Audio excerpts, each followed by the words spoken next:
салому дуруд ба бинандагони шабакаи моҳвораи Паём ТВ. бо дархости зиёди шумо бинандагон дар ин навор бароятон омӯзиш медиҳем ки чӣ гуна бояд ба шабакаи моҳвораии мо пайваст шуд. барои ин харидани мавҷгири нав лозим нест ва танҳо бо пайваст кардани як сараки мавҷгири LMB ё ҳамон галовкаи иловагӣ метавонед ин корро анҷом диҳед. ин мавҷгири ҳотбёрд аст ки бештари шумо аз он истифода мекунед. нигоҳ кунед. ҳотборди 13 дараҷаӣ ва ин ҳам шабакаи PMC Manutу. бо ҳамин мавҷгир шумо метавонед ба моҳвораи Eutelsat пайваст шавед. барои ин як дона сараки мавҷгирӣ лозим дорем, як дона дастақайчӣ ва як дона хамут. дастақайчиро бо хамут рӯи сараки мавҷгирии ҳотборд мечаспонем. симро бо LMB Eutelsat пайваст ва сипас танзим мекунем.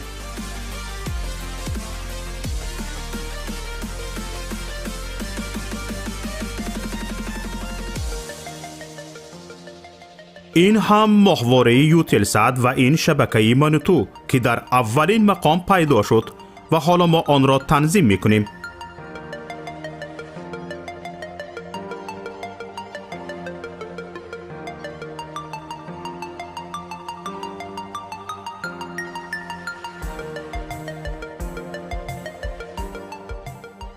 инак моҳвораи Eutelsat танзим шуд ва чуноне ки мебинед фосила байни ҳарду сараки мавҷгирӣ хеле кам аст.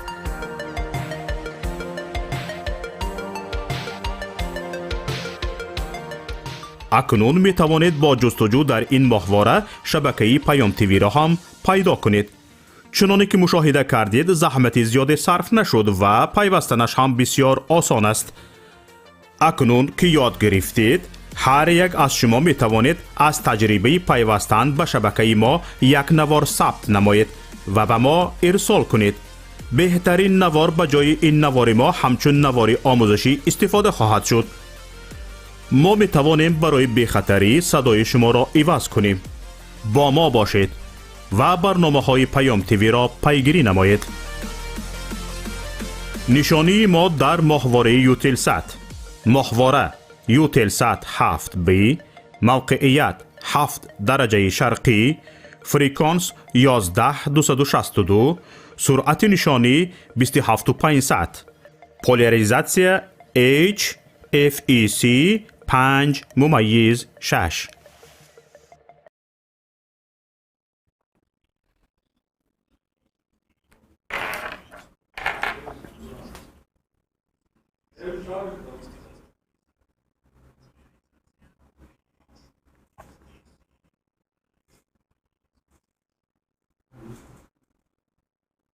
خب درود و سلام هموطنان گرامی. اینک ما در برنامه نوبتی خود قرار داریم و امروز خیلی که از اعلان معلوم است، ما درباره واقعه 9 سال پیش که در همین روز محض 9 سال پیش رژیم خودکامه رحمانوف در ماه شریف رمضان در 4 سحر به شهر خوروغ هجوم آورد و در نتیجه هجوم بیشتر از با بعضی آمارها بیشتر از 200 نفر قربان شدند. لیکن اون چیزی که رسما ما از طرف مردم شهید شدگان را میدانیم، در همین روز 21 نفر شهید شدند. چند روز پس در پستگاهی که از خوروغ به طرف غوند می رود، یعنی پستگاه بدور، در اونجا دو جوان دیگر که یکی اونها واحد شورمانبیکوف و دیگرش رشید شورمانبیکوف بودند و ایشون اصلا در یگان عملیات یعنی یگان گناه نداشتن. یگانه گناه اون بود که با ماشینشون از وقتی عبور کردن از همین پستگاه بازرسی دولتی اتومبیلی کمی دیرتر ترمز کردن، کمی دیرتر ماشینشون رو باز داشتن و باعث مورد نشان قرار گرفتن شدند و متاسفانه دو جوانی که این واحد شادمانبک گفت که یگانه پسر مادرش بود،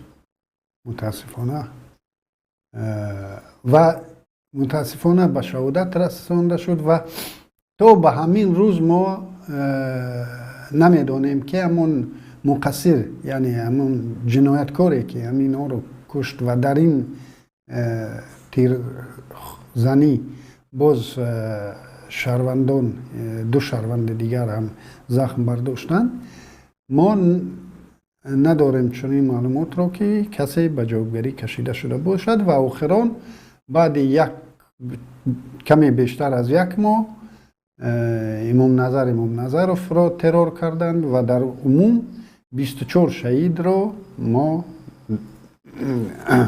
مردم بدخشان در این روز 24 شهید را دادیم و البته که در هیئت جزء تهمت‌های قشون‌ها هم حداقل یک نفر را ما میشناسیم که زاده بدخشان بود که بعد یک روز عملیات مرده این زاده بدخشانی که در هیئت جزء تهمت‌های قشون‌ها بود با همراهی و شهید سبزعلی مرده هاش رو به زولدان میپرتویند و آن نوار در شبکه ها هم پخش شد. خب حاضر تحلیلگران داخلی اساساً تحلیلگران روس بر این نظرند که سبب اساسی همین درگیری به قتل رسیدن جنرال نظروف بود که البته این یک بهانه چیز دیگری نبود و ما باید بعد 9 سال، بعد 20 سال، بعد چند سالی که نگذرد ما باید به یک سوال پاسخ دهیم که سبب اساسی چنین برخورد مقامات نسبت این مردم در چی بود و بنده برای نظرم که این همین عملیات مخصوص از سال 92 شروع کرده ناگزیر بود، چون که اینها تمام خوب رحمانوف بعدتر نشان داد، بعد فرض کردیم به نام آشوب نظرزاده و تا برآمدهای سال 2019 رو اگر گوش کنیم، رحمانوف خود را هم چون نماینده یکی از طرفهای درگیر میبیند و همه اون دشمنانی که در سال 92 رحمانوف داشت و خب سنگری که در اون رحمانوف قرار داشت، همه همون دشمنا تا به همین روز دشمن رحمانوف باقی ماندند و البته که اون به نام قماندان‌های صحرایی که در بدخشان جزا داده نشده بودند، اینها از سال 92 همین نیت رو داشتند و این ناگزیری رو از خب من چند مثال رو میارم که این طرح ریزی شده، یعنی این عمل طرح ریزی شده و جنرال نظروف رو قربانی کردن، یعنی خود مقامات این رو هم حیث یک قربانی تعیین کردن و به خاطر این قربانی من حاضر نمیگم که خود همون مقامات رسمی این کار کرد یا در درون همین مقامات گروه های بودن که با این را خواستند منطقه که سر خم نمی کند سرش رو یعنی گردنش رو شکنند، شاید همین خیل باشد. لیکن ببینید پیش از آنی که جنرال نظروف کشته شود، پیش از کشته شدن جنرال نظروف که اینم خیلی شبهه آور است کشته شدنش، پیش از آن 9 اپریل 3 ماه پیش از آن این 4 به نام قماندان های صحرایی الکی به روی خط اینترپول وارد شده بودند و در این مدتی که در این 2-3 ماهی که فرض کردیم طالب ایومبکوف یکی از همین قماندان های صحرایی که هنوز خدمت میکرد در قشون های سرحدی الکی در لیست اینترپول بود که بعدا اون لیست در اینترنت پخش شده بود و من بعد اون رو باز با همون راهی که پیدا شد با همون راه از بین برده شد و من هنوز مطمئن نیستم که همون 3 نفر به نام قماندان های صحرایی باقی مانده ای که هنوز در قید حیاتند هنوز هم در همین لیست هستند یا نه. این رو باید تشخیص کرد و ببینید یعنی نقشه چی بود؟ نقشه یعنی بدخشان لشکر میکشند و این قماندان ها میگریزند به افغانستان و اینها را در توسط پیگرد اینترپول از مقامات افغانستان طلب میکنند و مقامات افغانستان اینها را تسلیم میکنند و این از پیش این طرح از پیش با مقامات افغان هم موافقه کرده شده بوده است، چون بعد از چند دقیقه بعد از شروع همین عملیات خوروغ ما شاهد بودیم که مقامات بلندپایه افغانستان، مقامات انتظامی نظامی و خب به خطری بلندپایه افغانستان به تاجیکستان و به دوشنبه و بدخشان آمدند و در آنجا از رحمانوف جانبداری خود را از رحمانوف اعلام کرده بود. خب این یکی از دلیل های است که به قتل رسیدن جنرال نظرروف هم طرح ریزی شده بود در دوشنبه نه در خوروغ و در پی آن همین عملیات نظامی در خوروغ از پیش طراحی شده بود. خب در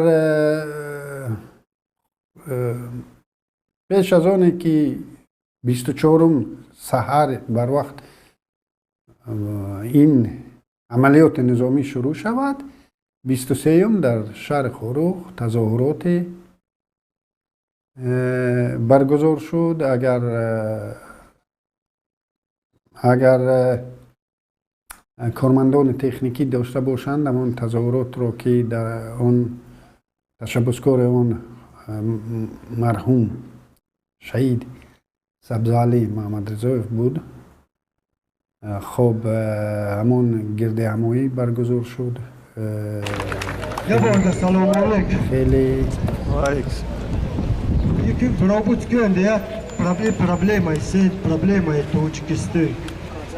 За миллион нафарна тар Россия машин, гастарбайтер. Телевизор тет хоба винч де проблема де маш. Таджикистан мардум тар язубанца.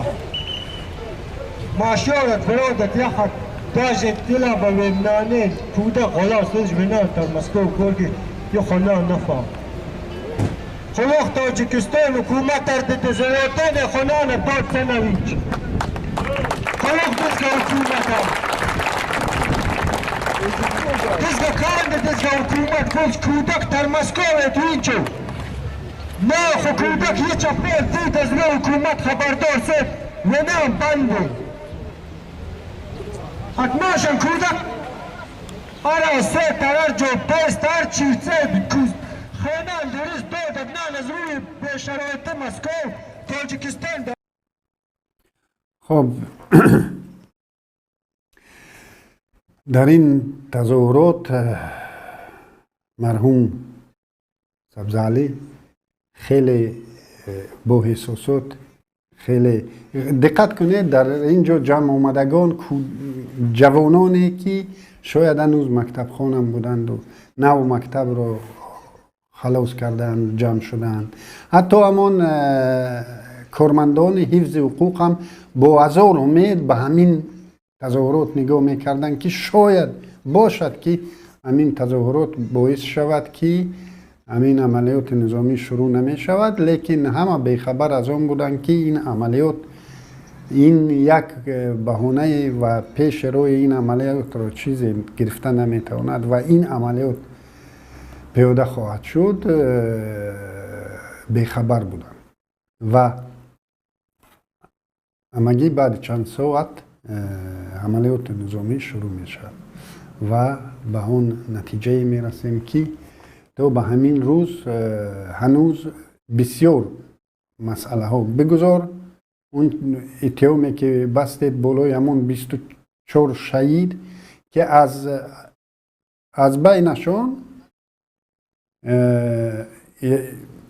اکثریتشون آدمایی بودن که آدمای در یگان چیز داخل نبودن، آدمای ملکی بودن. یکی به تریزه نگاه کرد و یکی برای طهارت برآمد، یکی دیگر همه اون در تل و تپه ها سنایپرها مانده شده بودند و هر حرکتی که در حدود شهر حرکتی که برای اونها مشکوک میتافت تیر خالی میکردند و چند نفر زخم برداشتند به خاطر اون که پرده تریزهشون رو کمک کشودند و مورد حمله قرار گرفتند. خوشبختانه بسیار شاهدایی هستند که تیر قریب از نزدیک پیشونیشون گذاشته است و در دیوار زده است. یعنی چنین حالت ها چون مردم نمیدانست که آدم یک توجیک قادر است که به یگان دلیل ندانسته از تریزه یعنی آدم از ایس کنجکاوی اکثریت از ایس کنجکاوی به شهادت رسیدند. خب و هیچ کس برای این جنایت جنگی جوابگر نشده ایستاده است تو به همین روز. من مراجعت میکنم به همه اونهایی که همه جبر دیدگان این واقعه و واقعه های بعدی، لطفاً ما آماده همکاری هستیم که امین پرونده رحمانوف رو به دادگاه های بین المللی بریم. برای ما همکاری شما لازم است. شما باید در خود جرأت پیدا کنید که از همین رژیم یعنی همون بیوسته همون قربانی ها نزدیکان قربانی ها میتوانند با ما در تماس شوند و ما توانیم که این رژیم را به دادگاه های بین المللی کشیم و در این جنایت ها باید جواب دهیم. بینید بعد 2 سال باز در خروق واقعی رو روح داد، باز با فامیل نظرزاده یا نظروف یک چیز بود، روبری خدمات روبری ریاست کارهای داخلی ولایت که چند پیش از امان واقعی مای 2014 در همین 2014 به فکرم بود یا 2013 در ناحیه روشان یک دادگری کرد. طبق معلومات شاهدانی که در آنجا شرکت داشتند یعنی خب چی میگویم ضرر دیدگانی که در آن عملیات در روشان شاهد بودند، اینا اونجا گفتند که این گنس ها با سرشون بالا کردند. همین نظر ما بنده خودم یکی از اعضای گروه تفتیشاتی بودم که در سال 2014 گروه تفتیشاتی مشترک جامعه شهروندی و مقامات قدرتی تأسیس داده شد و بنده خودم یکی از اعضای این کمیسیون مشترک بودم و ما ثابت کردیم که تمام جنایت را امان نظر زاده و رهبری آمانش کرده بودند، ولی اون نظرزاده را گویا از وظیفه آزاد کردند. بعد 1 ماه رحمانوف شخصا به او اردن مکافات میدهد که از تلویزیون میبینیم و او را با وظیفه بلندتر در وزارت کارهای داخلی و با عنوان غیر نوبتی جنرال لتنانت به فکرم عنوان میتیند و او را وظیفه بالاتر میدهند. یعنی این دلالت از آن میدهد که این عملیات مخصوص طرح ریزی شده در سطح بالاترین بود. و آخران بینید 3 نظرزاده، یکیش سال 2012 دیگرش سال 2014 و اخیراً سال 2015 حاج علیم نظرزاده را هم قربان کردند. خود همین مقامات و برای ترسوندن با اون که و بازداشت انتظار است و بیچاره یک تلاش کرد که زنده ماند و آن را نامش را ماندن آشوب و باز سرکوب تمام رقیبانی که در سال 92 رقیب امین رحمانوف بودند و گویا سال 97 شرطنامه صلح امضا شد و اکنون گویا دشمنی بین اینها از بین رفت و هم دیگر را بخشیده. لیکن متاسفانه این آقا هنوز هم در همان سال 92 گیر مانده است و در آنجا یعنی مفکورش در سال 92 گیر مانده است، در همان ضدیت سال 92 او هنوز هم در سنگر سال 92 است، او هنوز هم یورچیک است و با وافچیکا مبارزه برده ایستاده است و شاید امروز آنها را با دیگر نام میگیرند.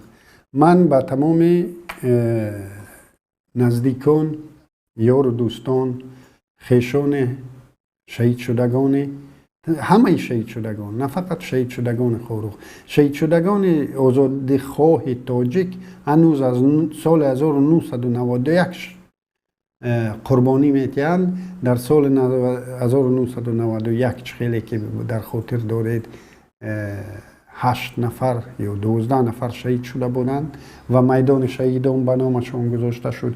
این رژیم ضد ملی که به سر قدرت آمد اون میدان رو تماما از بین برد، اون میدان شهیدان رو نامش رو اول از بین برد. اخیراً همون خب قصر پرزیدنتی رو هم ریشه‌کن کردن. همه این بینید تا هنوز رحمانوف بر مقابل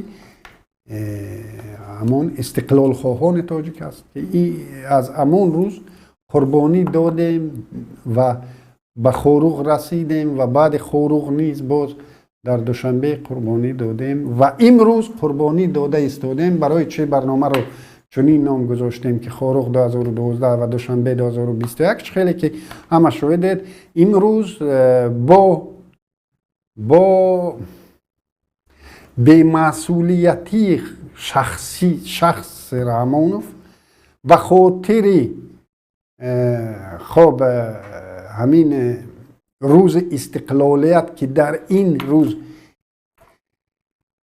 رحمانوف میخواهد با بعض معلومات ها میخواهد که پسرش رو وارث تختش کند و نمیخواهد که همین یک مخلوق به چشم ناعیان بیاید و همه همین نقشه ها را چیز کند، خراب کند. به همین خاطر اینا آمدند و در اوج کرونا ویروس می آیند و تمام چیز قاعده های بهداشتی را چیز رعایت نکرده. از طریق موضوع در برنامه گذاشته درباره مارشروفکا گفتیم و این مارشروفکا ها و اخیر باعث شدن که امروز در عائله خود رحمانوف حدود طبق خبرهایی که در شبکه ها پخش شده است حدود 10 نفر از خانواده خود رحمانوف گرفتار این بیماری شدند و بیماری خیلی این دفعه خیلی وزنی‌تر میگذارد و هر روز ما شاهد قربانی های نو به نو این بیماری میشویم و این است نتیجه بی‌مسئولیتی رحمانوف به خاطر خب فارغ بالیش، به خاطر بولیده خاطر شدنش، به خاطر نمیدونم کدام پیارش این مردک حتی به اویله خود رحم نمی کند. دیدیم که در اویله رحمانوف هم قربانی ها رو داریم، ولی رحمانوف هیچ خلاصه نمی برارد و اخیراً شاهد شدیم که سفربرکنی چی میگن خدمتچیان در چی بودگی، در ذخیره بودگی، سفربرکنی ذخیروی ها، یعنی شخصانی که در ذخیره اند، یعنی شخصانی که خدمت کردند و چیز عهده‌داری عربی رو دارند، ولی اونا را دعوت کرد با یک روز پیش 22 ساعت 4 سحر تمام مردم را در اوج کرونا ویروس جمع آورد و از کارمندان تکنیکی میخوام که همان خبر تلویزیون روسیه را پخش کنیم که درباره تاجیکستان یعنی چخیل همین مشق‌های نظامی چیز شدن، عملی شدن. Вооруженные силы Таджикистана впервые в истории страны были приведены в полную боевую готовность. Мобилизация началась, когда в Москве было примерно 2 часа ночи. Военных подняли по тревоге в рамках крупных национальных учений. В маневрах участвовали 230 тысяч человек. Проверка прошла на фоне обострения ситуации в Афганистане после вывода войск НАТО. Президент Таджикистана Эмомали Махрон отметил, что ситуация там остается крайне тяжелой и непредсказуемой. Ну а в нашей МИДе этим утром заявили, что бойцы запрещенного движения «Талибан» контролируют уже почти всю территорию афгано-таджикской границы. 5 августа на юге республики начнутся международные учения, в которых будет участвовать и Россия. Москва уже начала доставлять туда военную технику, в том числе боевые машины пехоты. С Таджикистаном нас связывает договор о коллективной безопасности. В маневрах также примут участие офицеры из Узбекистана. خب خیلی که از این نوار فهمیدید، امامعلی مخرون تشبس کرده است که و همین مشق‌های نظامی برگزار شوند. ببینید از ذخیره، یعنی ذخیره رزرو میگویند در روسی، یعنی شخصانی که خدمت حربی را انجام دادند و اکنون مرخص شدند، رخصت جواب داده شدند، یعنی دمبل به گفت روسا شدند و اونها ذخیره حساب میشن و حتی دوران شوروی با همون قدرتی که شوروی داشت، همین نیروهای ذخیروی یک مفهوم بی‌معنی بود که یگان امکانیتی سفربر کردن اونها در لحظه در کوری در مدت کوتاه‌ترین غیر امکان است. برای این در دنیا فقط یک ارتش دارد همین از نیروهای ذخیروی استفاده بردن میتواند. این ارتش اسرائیل است که هر یک خب سرباز که در ذخیره هم است، او میداند در شرایط لازمه، در شرایط آماده باش جنگی او در کجا میاد که و رهبرش است، که سردارش است، که کدام سطح سردارها دارد و وظیفهش چی است. در ما باشد این بیچاره ها را در تمام قلمرو تاجیکستان کارمندان بودجوی را مجبور کردند که در این روز اونگارد هم اعلان کرد که صف میکشیم و یک احمقی این است که از این یگان نتیجه گرفته نمیشود. یعنی اون فرض کردیم 100,000 رزرویستی که میبرایند، اونا باید دانند در یک ساعت اونا چی را میدانند، اونا در کجا جایگیر شویشون رو میدونن. اگر واقعا هم خدا نکند و به تاجیکستان تهدید از بیرون تهدید بیرونه می بود، یعنی از بیرون هجوم از بیرون تهدید میکرد، همین رزرویست ها خودشون باعث حرج و مرج در صفهای نیروهای ملی در صفهای قشونهای دولتی می شدن، چون که اونجا بین هم در ارتش تاجیکستان قدر نظام پابرجا نیست. باز همین رزرویست ها را اگر در یک شب دعوت کنند، همین خیلی که پیاری که کردن، یکم نتیجه ندارد، دوم همون بودگی ارتش برای خب در واقع خوروغ سال 2012 تا بیگو ارتشی 5000 نفره به تیر موند. آتش بس به خاطر اون شد که تیرشون تمام شد. اونا چنان وایمه زده بودن که با تمام تیرها رو خالی کردن با نشان نامعلوم و در مدت کوتاه سلاح‌های اونها، یراق‌های اونها به تیر موندن. و امروز ما 100 و چند هزار رزرویست رو جمع میکنیم و در خروج به مثل کرونا ویروس چنین تجمع مردم، چنین تجمع احمقانه مردم باز باعث دامن پهن کردن این بیماری و تلفات بیشتر جانی خواهد شد. چون که همون فرض کردیم که همون نفرانی که قدرت جنگ کردن داشتند، البته که گویا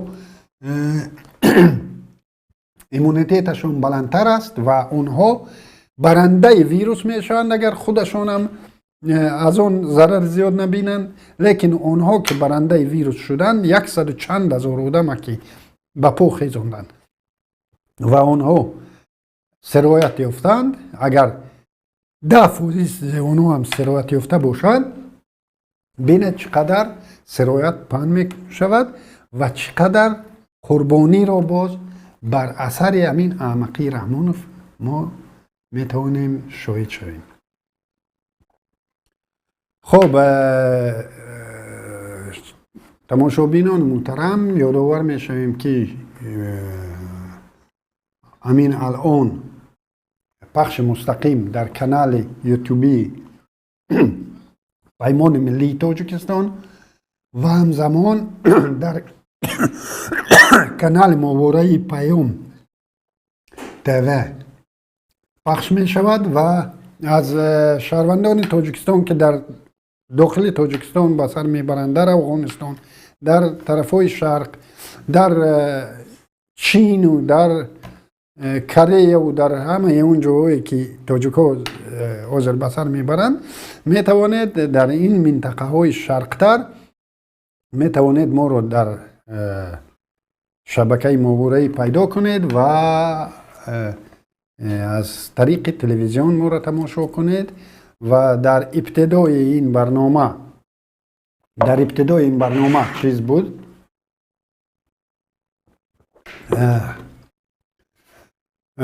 رکلام بود، خیلی پیوست شدن به شبکه ماهواره ما و در آخر برنامه نیز این رولک رو پخش میکنیم.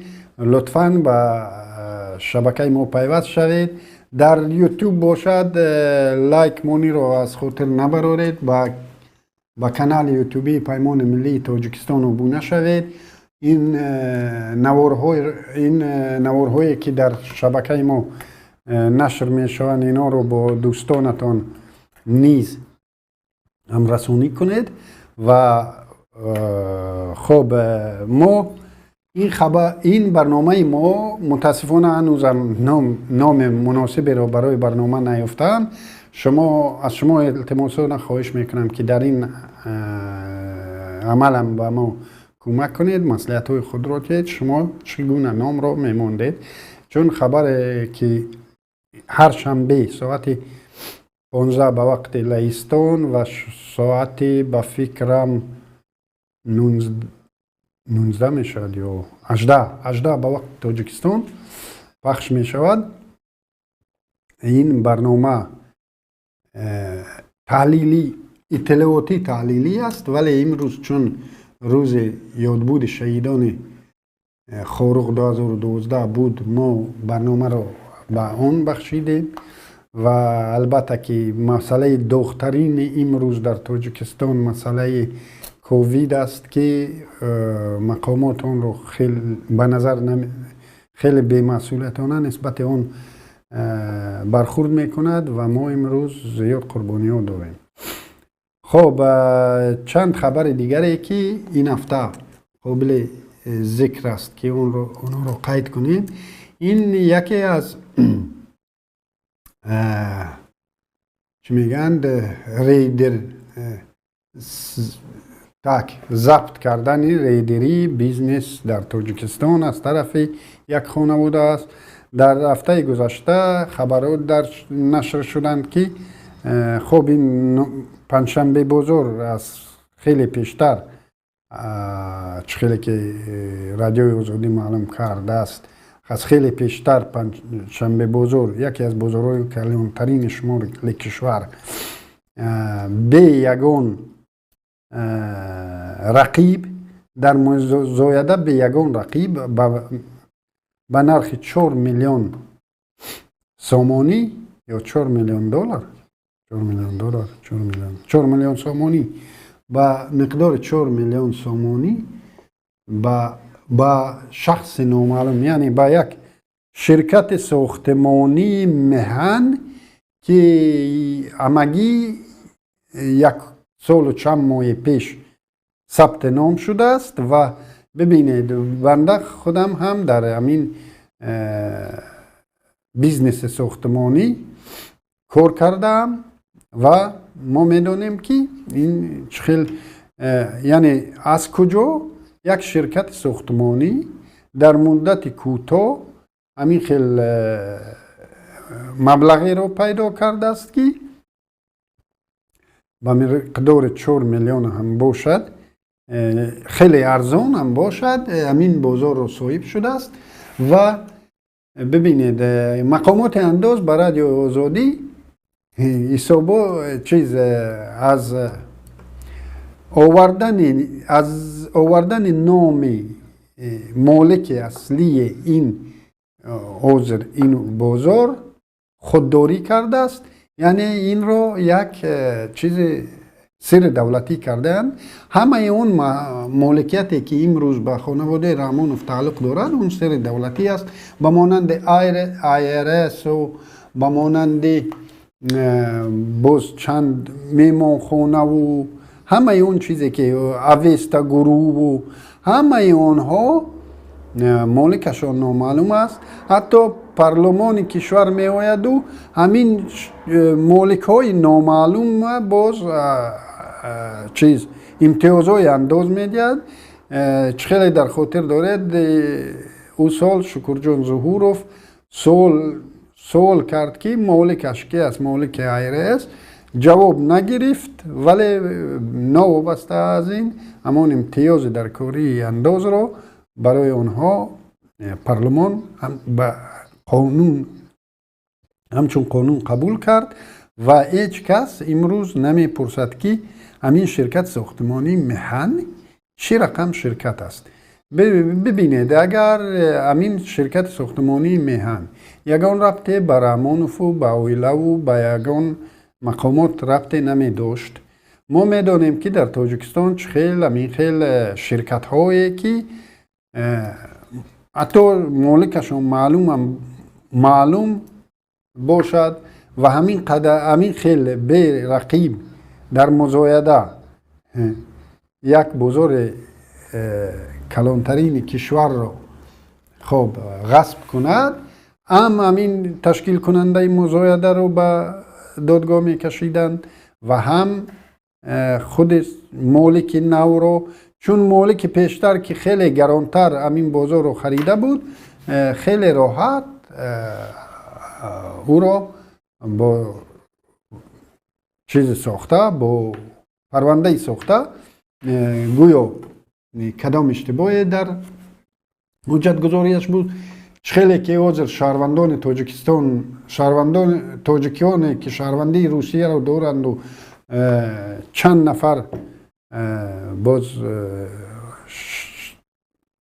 تاجیکان برومند را از روسیه اخراج کردنی اند، یعنی دپورت کردنی اند. به خاطر چی؟ به خاطر 10 سال پیش کدام یک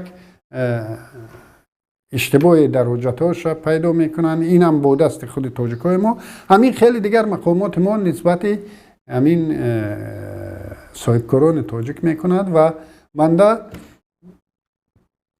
یکی از مثال بسیار وقت ما را میپرسند که شما چی مقصد دارید؟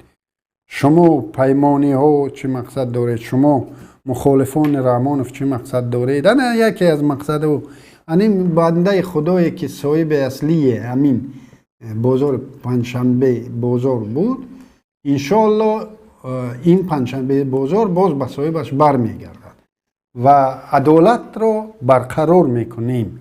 یکی از مقصد ها مثال این در آمد گپ آمد که همین خیلی ناعدالتی را باید همون نیروهایی که همین رژیم را از سر قدرت دور کردن باید عدالت برگردانده شود به تاجیکستان. همین شاید همون صاحبکار در وقت همون بازار رو، البته اون بازار رو اونقدر ارزان هم نخریده است. همون صاحبکار پیشتر، اون صاحبکار پیشتر و به 80 میلیون خریده است، او رو غیر قانونی اعلام کردند. این صاحب نوش اون رو در 4 میلیون که در 4 میلیون در ولایت سوخت گمان کنم که 4 میلیون رو در 4 روز با همون سومی که از همون سومی ارنده همون از سوم ارنده از همون کارمندان بازار همون باز مطمئن باشید که این مالک نو حاضر نرخ‌ها رو هم بالا میکند. همون آدمایی که در آنجا نقطه های سودا داشتن اونها رو باز از نو میفروشد، از یک صاحب گرفته به صاحب دیگر. و همه این را در پیش چشمان، همین جنایت رو در پیش چشمان، یعنی همین خیلی به گفت روسا نقل و روی راست مردم رو چیز تحقیر و توهین میکنن با همین عملشون که البته که این باید جواب داشته باشد.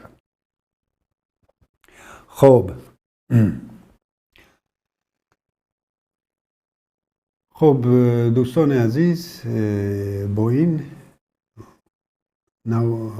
برنامه امروزه خود رو خاتمه میبخشیم. ما شما برای کار و باز یادرس میکنم که در آبونه شوی با کانال ما رو فراموش نکنید، پسند رو فراموش نکنید و با دوستان آن را همرسانی کنید. تشکر از دقتتان. تا برنامه آینده، خدا حافظ. سلام و درود به بینندگان شبکه ماهواره پیام تیوی.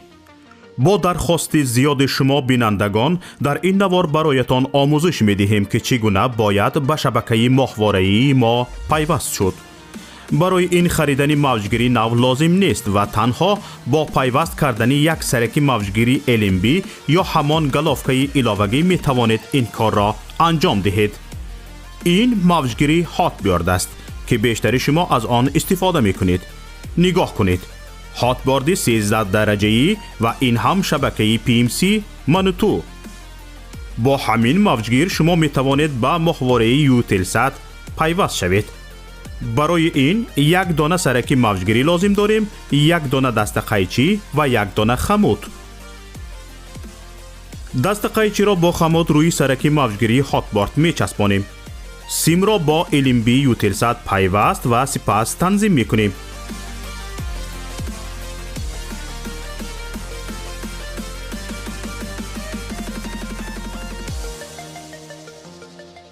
این هم محوره یوتلسات و این شبکه مانوتو که در اولین مقام پیدا شد و حالا ما آن را تنظیم میکنیم.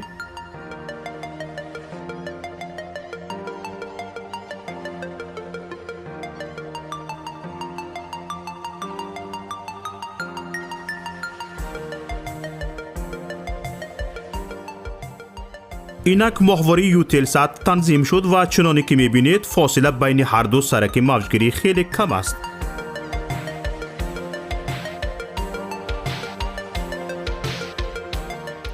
اکنون می توانید با جستجو در این محوره شبکه پیام تیوی را هم پیدا کنید.